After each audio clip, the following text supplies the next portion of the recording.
Does your synagogue have a nursery school? We don't have a nursery school, we don't have that age, but I was going to say, just when we used to say it's too expensive to travel to Israel, and then we had philanthropists come on board, and we have 18 to 26-year-olds for 13 years going to Israel for free for 10 days. That's a great point. And they come back and they're engaged in the Jewish world. Yes. In some way or other. They at least know they're Jewish. It's there with them. They had that birthright experience. They can reconnect to other birthright people.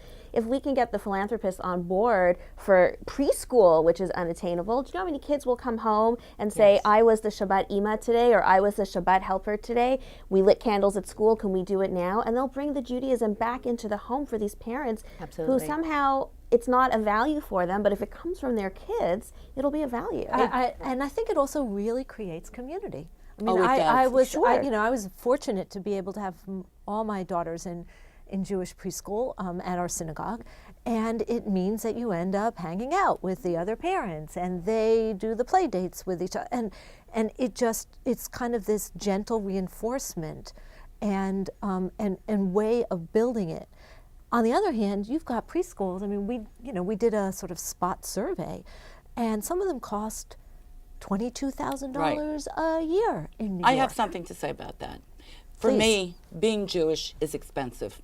Yeah, My amen. fur coats alone, where I can only wear to temple. I'm kidding. But when you have children, they are a blessing, but they're expensive. And as they get older, they become more expensive. My feeling is, if I have the money, I want to give it to my kids. And I want to see them educated. And part of it may be also, it's because I'm Korean. And so every thought, every penny is for the kids. So they went to this thing called Kumon School. And while they were in Hebrew school, they also went to Korean language school.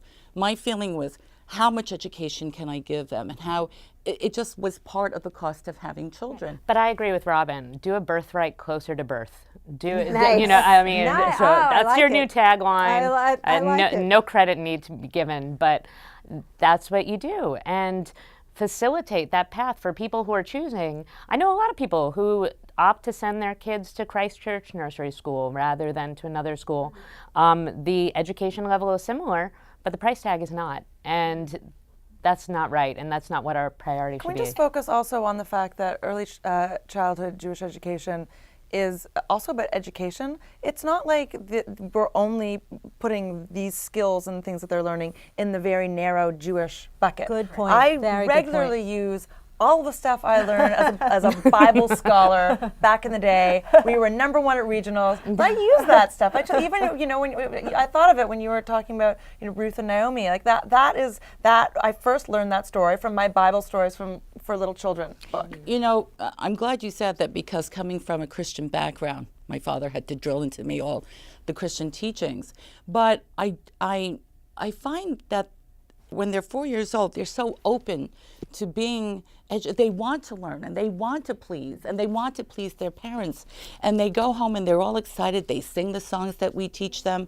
Preschool is one of the best ages to teach and for the kids to retain. But I think it needs to be a two-pronged plan. In addition to helping lower the cost, I think we need to train quality educators Yes. to make sure that these educators at their early childhood education, that they're getting paid well, because what they're doing will create a Jewish future.